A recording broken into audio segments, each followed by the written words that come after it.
Ladies and gentlemen, today I have the privilege of speaking to you about one of the most iconic figures in American history, a man whose legacy continues to shape our nation's values and aspirations. I am here to talk about John Fitzgerald Kennedy, the 35th President of the United States. John F. Kennedy, often referred to simply as JFK, was born on May 29, 1917, in Brookline, Massachusetts, into a wealthy and politically active family. He was the second of 9 children and was raised with a strong sense of duty and public service. This upbringing would go on to define his life and career. Kennedy's journey to the presidency was marked by both triumphs and challenges. He served in the Navy during World War II, displaying incredible bravery and leadership when his PT boat was sunk by a Japanese destroyer. This experience shaped his character and instilled in him a deep commitment to his country. In 1952, JFK was elected to the United States Senate from Massachusetts, where he quickly established himself as a rising star in the Democratic Party. His charisma and eloquence captured the nation's attention, and in 1960, he won the Democratic nomination for president. In one of the closest and most famous elections in American history,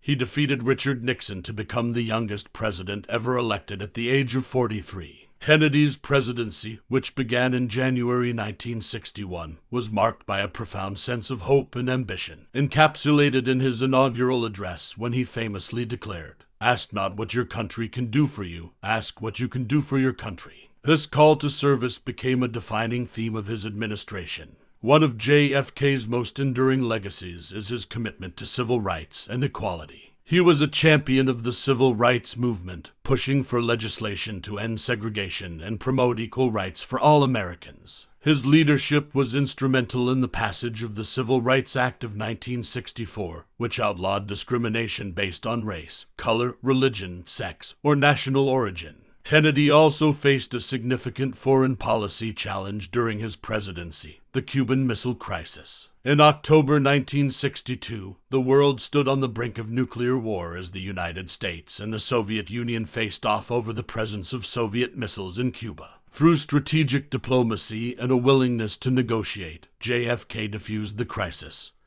and averted a catastrophic conflict. Space exploration was another area where Kennedy left an indelible mark. He set a bold goal for the United States to land a man on the moon and return him safely to Earth before the end of the decade. This vision became a reality on July 20, 1969, when NASA's Apollo 11 mission, just months after Kennedy's tragic assassination in November 1963, achieved that historic feat with astronaut Neil Armstrong's famous words, "That's one small step for man, one giant leap for mankind." Tragically, John F. Kennedy's life was cut short by an assassin's bullet on November 22, 1963, in Dallas, Texas. His death was a profound loss for the nation, but his vision and ideals continue to inspire us to this day. In conclusion, John F. Kennedy's legacy is one of hope, courage, and commitment to the betterment of our nation and the world. He challenged us to strive for greatness, to be active citizens, and to believe in the power of diplomacy and dialogue.